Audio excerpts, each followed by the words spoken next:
what I would tell them now is if you let your ego aside and you open it up a little bit more and you put the work in and you maybe work with pieces you don't really necessarily want to do because you think it's going to ruin your portfolio, maybe you need to kind of reevaluate that a little bit and understand that this is a business.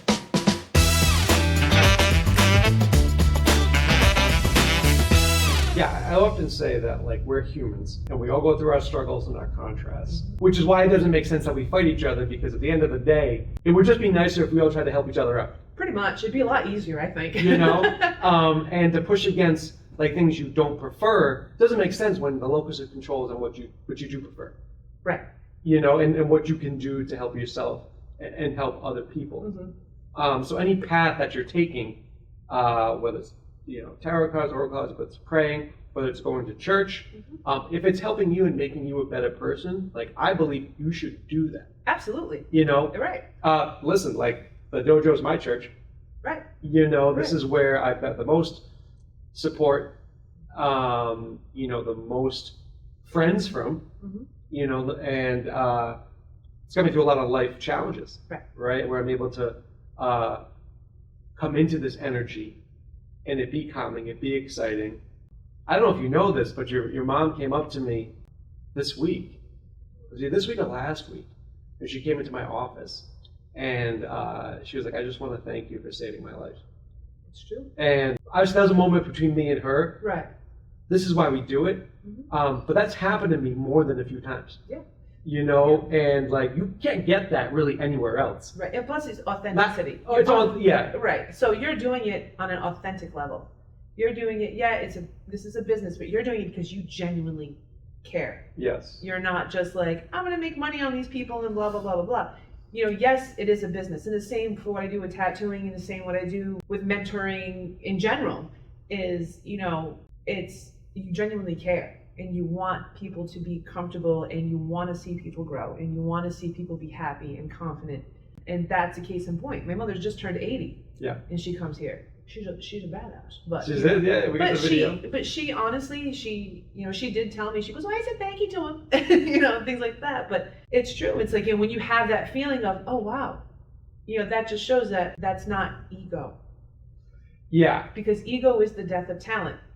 And that could be either way. Ego could stop you from doing what you want to do, or ego can completely make you an egomaniac and you're like cocky and you think you're the best thing in the world, and that will literally, everything will crumble at that point. Yeah, because at the end of the day, I don't believe it matters how much money you have. It's about the impact you had on other people. Right, because when you're gone, that money ain't going anywhere. It's not coming with you. Yeah. What it is your legacy that you leave as a whole. The people that you've somehow come in contact with, and they're going to have that memory of you. They're going to be like, oh, I remember they helped me. Yeah. And I mean, because that's from my parents, that's the way I was raised. One of the hardest things for me in business, this is why Beth handles like a lot of like the memberships or stuff like that, is like I always want to undercharge. And as a business owner, I can't do that because then I can't provide a service. The other thing is, like, I also have to take care of my employees as well. Well, yeah. We like to help out as many people as we can, but that was one of my struggles being an entrepreneur, is like not charging the value of what you do. It's also why a lot of gyms go out of business, because they undercharge. Right. And when you undercharge, you have to give a less of a service. You can't upgrade your equipment, and then you go out of business, and then you don't help anybody. Right. So that was one of my limitations as a business owner. I was like, don't ask me, like, go ask Beth, because take me off that. Because I'm also not helping you. Right. Because I can't staff it. I can't get new equipment. I'm gonna be stressed out because you're not making any. I have to live off this as well, and I have people to support, but we were talking about COVID money and entrepreneurship. Yep. And you've owned a tattoo shop for? It'll be 11 years in May. So what happened in the tattoo industry? It probably happened, I started my business because we had a spike as well. Right. But what happened in the tattoo industry with the COVID money? So to kind of go back, I've been tattooing for 29 years, almost 30 years. And I've seen all the ebbs and flows. So I've been tattooing since 1996. I was 12. I don't want to talk about that right now. I was 19. least you were actually born. There's a thing now. It's like, I was born in 2000, what? I don't even 20. know. All right. So, we've had our peak seasons and we've had our slow seasons. The slow seasons typically, especially in this area, would be after Christmas, January, and then February will pop up again. So we all know about COVID, unless you were born in 2020. We all know about COVID. There was that time where everybody's getting the money and they couldn't go anywhere. So, when everything was open, we hit this peak where everybody was busy and it was like, people were like spending money. So a lot of shops were popping up, a lot of tattoo shops, a lot of private studios, a lot of people who were getting into tattooing because now they're seeing all this money. And I'm like, okay, well, this is great. So while you're riding high, you better save because the bottom is going to fall out and it's going to go right back to the way it was. It is not going to be a forever thing. And I said that and said that and said that. And I've seen a lot of apprentices, and I've had a couple of apprentices come through, get their license, and then they struggle because a lot of times they let their ego get in the way and they only do what they want to do. They don't want to work with a client. I mean, I can understand if a client is a real jerk, who wants to work with a jerk? But if somebody wants to come in and get a tattoo of maybe it's something that you're maybe not really interested in doing, but you can and it's in your talent and your wheelhouse, don't tell them no. You do it. You're providing a service. Yeah. Right. So a lot of what's happening is people were doing that. Clients were putting up with that. And then clients were like, I'm not doing this. And then now people don't really have the money for it. They're more frugal on what they're doing, and that bottom fell out. So a lot of times, tattoo artists are quitting. Really talented ones too, which makes me sad. It's just because they're not making money. Because they're not making money, or they didn't plan accordingly, or, granted as a shop owner, we take a percentage. But I also cover a lot. Like the artist just comes in and they have their machines and their inks and their needles, but I cover everything. So, but I don't, they do because they give a cut.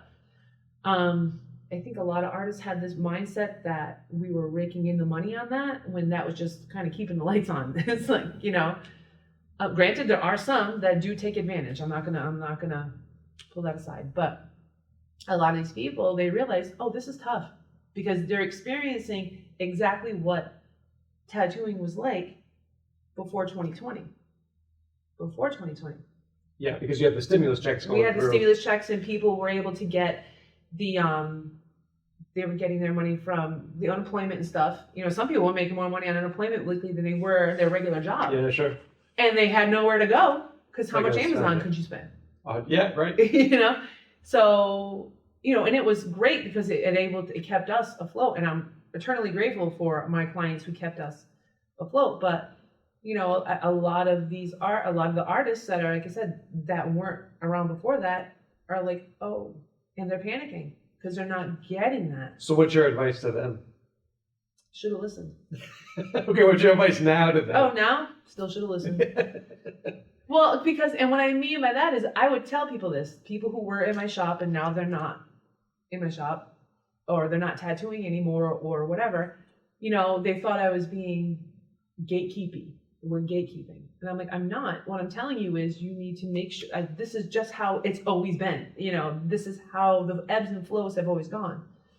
So what I would tell them now is if you let your ego aside and you open it up a little bit more and you put the work in and you maybe work with pieces you don't really necessarily want to do because you think it's going to ruin your portfolio, maybe you need to kind of reevaluate that a little bit and understand that this is a business and you are a service provider. We're basically blue collar workers. You still have to make a paycheck. Yeah, and it again comes from the fact that if you want to make the client happy, mm-hmm. you're going to tattoo what they want. Yeah, within reason. Because our job is to really educate people on what will work. And if you want Michelangelo's Sistine Chapel, whatever, painting on you this big, it's just not going to happen. Yeah. Our job is, most of what we do is we educate people as to, okay, you want this, but you want it super small. It's not going to work because XYZ. So let's go bigger or whatever it is. Has there been tattoos that I necessarily didn't want to do because of it's, maybe boring? Sure. But what makes it important is what my client feels when it's done. 100%. Because that is what they want. It's the experience that they're going to get. That's the important part. You can be the best tattoo artist in the world, but if you are not good with working with clients and you're an egomaniac, and I see a lot of that in my industry, and you treat people poorly, you treat them like they don't matter, or they walk into a shop and they get completely ignored, your art's not going to matter. Yeah, and like in here, this is my art. Mm-hmm. And I think that's why we get along so well, because we both innately understand, like, you have to take care of the client. Yeah. And if we mess up on some aspect, we try to over deliver. Yeah. I'm sorry. Like we try to make sure, because I understand, basically now we do the self-defense and the fitness, but it's like a man running a woman's gym. Mm-hmm. So like if I'm not in tune onto what women need, right, and what they might be thinking, I can't run this gym effectively. Mm-hmm. And so we have many discussions, the staff or even with you, of like, how do I improve it? How do I make them feel special? Because again, there's a lot of women who want to lose weight or want to learn self-defense, but your nerves are going to be 11 out of 10. Right. So how can I convey that, like, listen, this is a safe space? Mm-hmm. And you've got many, I would say, really good friends or even best friends from the community here. Oh yeah, no, I have like Mariah, Krista, Jen, Garisol. They like literally like I've had. We made a wonderful little coven.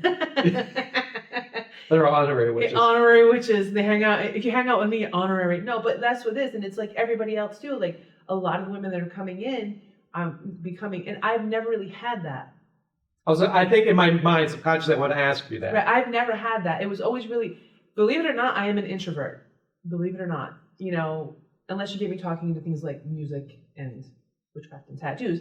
But coming here, that's where I found that voice safe space. Huh? That voice, maybe. Which voice? The voice of you can do it. No, but like that confidence in. Because you really be confident with your transformation. Right. And I was comfortable because the majority of us, because a lot of the women that come here are, I'm 48. A lot of them that come here are my age and older. I think one of the big things for women who come in here, they come from other studios, is like the culture in here is so different. And everybody who's on the mats are like, hey, how's it going? And I've seen other friendships and more friendships blossom outside of that. And I think that's great. Because how many pounds have you lost? I've lost a total of 120 pounds. That's a person. Yeah. I gained about 15 pounds of muscle. What is your advice to somebody who is where you were